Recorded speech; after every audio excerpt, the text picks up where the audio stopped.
WWE के वो superstars जिन्होंने रेसलमेनिया में दूसरे रेसलर्स को बचाया है। Kurt Angle takes control of a difficult situation. WrestleMania 19 में अब तक की सबसे बड़ी गलतियों में से एक हुआ था। कर्ट एंगल के साथ अपने मेन इवेंट मैच के दौरान ब्रॉक लेसनर एक शूटिंग स्टॉक प्रेस देने की कोशिश करते हुए अपने सर के बल ही गिर गए। लेसनर बहुत दर्द में थे और एंगल को मजबूरन उस सिचुएशन को संभालना पड़ा और उन्हें लेसनर को मैच के अगले मूव्स बार बार बताने पड़ रहे थे। एंगल का ऐसा करना बहुत जरूरी था ताकि लेसनर सुरक्षित रहें और वो कोई लापरवाही ना करें। इस पूरी सिचुएशन की एक अजीब बात ये थी कि एंगल इस मैच में एक इंजर्ड नेक के साथ रेसलिंग कर रहे थे और शायद लेसनर और एंगल दोनों के लिए यही अच्छा होता कि उस मैच को तुरंत रोक दिया जाता। शो के दौरान एंगल ने लेसनर को सुरक्षित रखने में अपने योगदान के बारे में बात करते हुए बताया, मैंने ब्रॉक को उठाकर मैच जीतने में उनकी मदद सिर्फ इसलिए की थी क्योंकि मेरी गर्दन टूटी हुई थी और अब मैं वो टाइटल अपने पास नहीं रख सकता था। उसके अगले दिन मेरी सर्जरी थी तो मैं उस दुविधा में था जहां शायद ब्रॉक की भी गर्दन में चोट आई थी। वो बेहोश हो गए थे और मुझे नहीं पता था कि मुझे क्या करना चाहिए।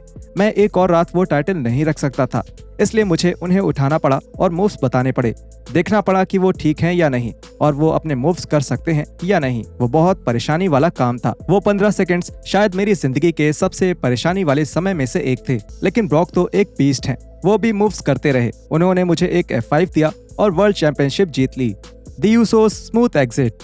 रेसलमेनिया 38 की पहली रात की शुरुआत दी यूसोस वर्सेस रिक बुक्स और शिंसुके नाकामुरा के मैच से हुई थी। बदकिस्मती से वो मैच बिखर गया जब बुक्स को एक साथ जे और जिमी को उठाने की कोशिश करते हुए एक क्वाड इंजरी हो गई। बुक्स को जल्द से जल्द रिंग से बाहर जाना था और अगर बुक्स और थोड़ी देर भी मैच में रहते तो उनको और चोट लग सकती थी।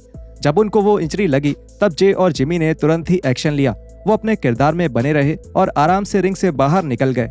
इससे रेफरी को बुक्स और उनके साथी नाकामुरा से बात करने का समय मिल गया और फिर तुरंत ही एक नया फिनिश बनाया गया जिसमें बुक्स की जरूरत नहीं पड़ी। Rhino slide adjustment. TLC 2 किसी तरह से कुछ महीने पहले ही हुए TLC से बेहतर थी। TLC 2 में शामिल तीनों टीम्स ने रिस्क को और भी बढ़ा दिया और उस मैच में कुछ स्पॉट्स तो ऐसे थे जिन्हें पहले कभी नहीं देखा गया था। इस मैच में बहुत सारे साइड कैरेक्टर्स भी शामिल थे जैसे कि लीटा, स्पाइक डडली और राइनो, और इस तरह की बुकिंग काफी बेवकूफी भरी और इसमें गड़बड़ भी हो सकती है, लेकिन फिर भी WWE ने इसे संभाल लिया था।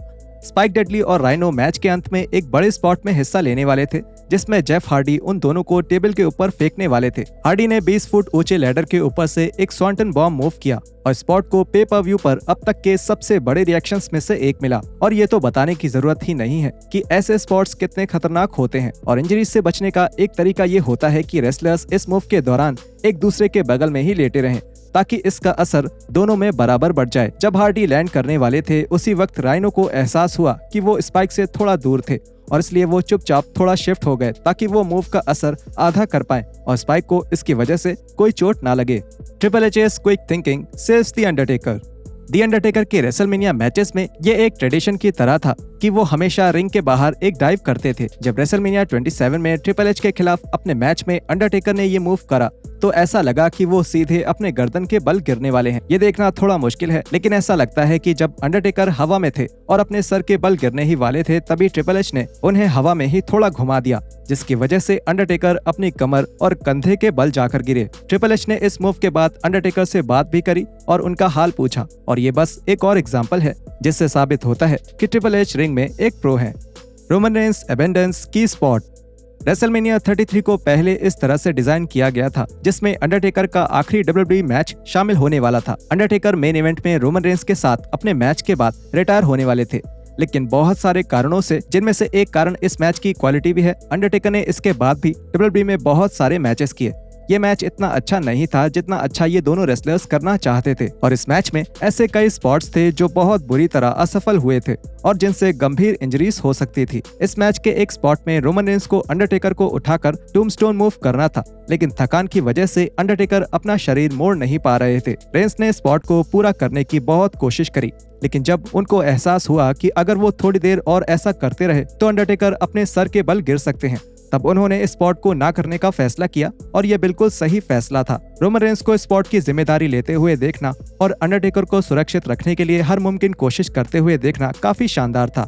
Mister Kennedy goes the extra mile. WrestleMania 23 के money in the bank ladder match के एक शानदार स्पॉट में मिस्टर कैनेडी ने हॉर्न्सवोगल को लेडर के ऊपर से एक ग्रीन बे प्लंज मूव दिया। ये स्पॉट काफी खतरनाक दिख रहा था और कैनेडी इस मूव के बाद बहुत ज्यादा दर्द में लग रहे थे।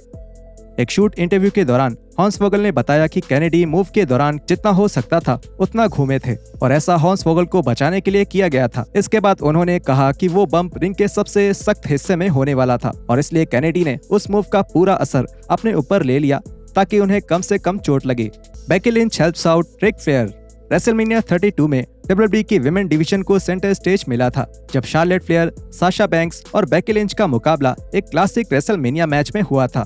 इस मैच को दुनिया भर से प्यार मिला और ऐसे कई सारे फैंस थे जिनका ये मानना था कि इस मैच को शो के मेन इवेंट में शामिल करना चाहिए था।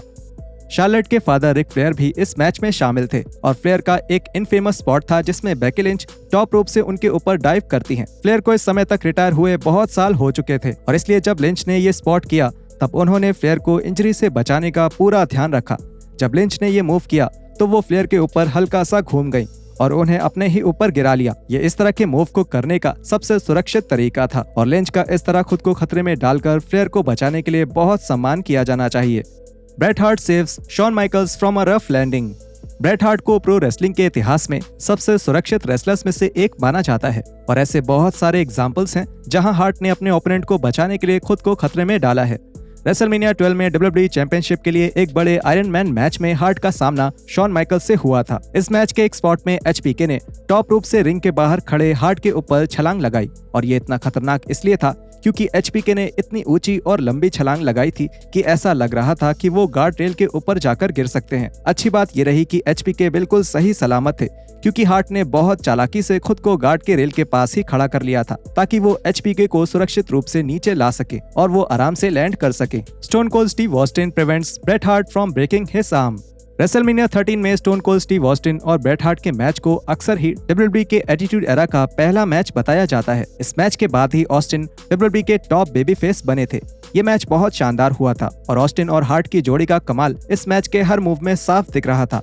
हालांकि हार्ट इस मैच के समय तक एक वेटरन बन चुके थे, लेकिन ऑस्टिन ने भी सबको ये दिखा दिया कि इस मैच के बाद वो आने वाले कई सालों तक WWE के रिंग के जनरल क्यों बनने वाले थे। जब ऑस्टिन ने हार्ट को गार्ड रेल के ऊपर एक क्लोथस्लाइन मूव दिया तब हार्ट का हाथ उसमें फंस गया था और हार्ट का हाथ टूटने से बचाने के लिए ऑस्टिन हार्ट के साथ रेल की दूसरी तरफ गिर गए ताकि उनका हाथ बाहर आ सके।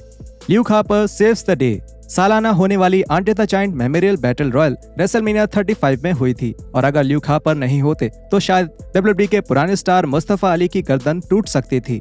यह हादसा तब का है जब लेट ग्रेट हार्पर ने अली को एक सुप्लेक्स देने के लिए रिंग के एक कोने में ऊपर उठाया था। शुरुआत में स्पॉट में ब्रॉन स्ट्रोमैन हार्पर को लात मारकर रिंग से निकालने वाले थे जिससे अली नीचे गिर जाते, लेकिन स्ट्रोमैन ने अपना क्यू चीर दिया और तभी हार्पर ने चिल्लाकर स्ट्रोमैन को उनका स्पॉट याद दिलाया था।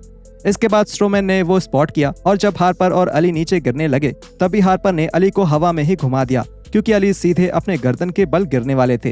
हालांकि हार्पर ने अली को उनकी गर्दन टूटने से तो बचा लिया था, लेकिन अली की आंख फिर भी अनाउंस टेबल के कोने पर जाकर लगी थी और ये रेसलमेनिया में लगने वाली सबसे भयानक इंजरीज में से एक है। और यहाँ खत्म होते हैं हमारे WWE के ऐसे रेसलर्स जिन्होंने रेसलमेनिया में अपने ओपोनेंट्स को इंजरी से बचाया है। वीडियो के बारे में नीचे कमेंट्स करके हमें जरूर बताएं और हम मिलते हैं आपसे अगली वीडियो में ऐसे ही कुछ और रेसलिंग कंटेंट के साथ।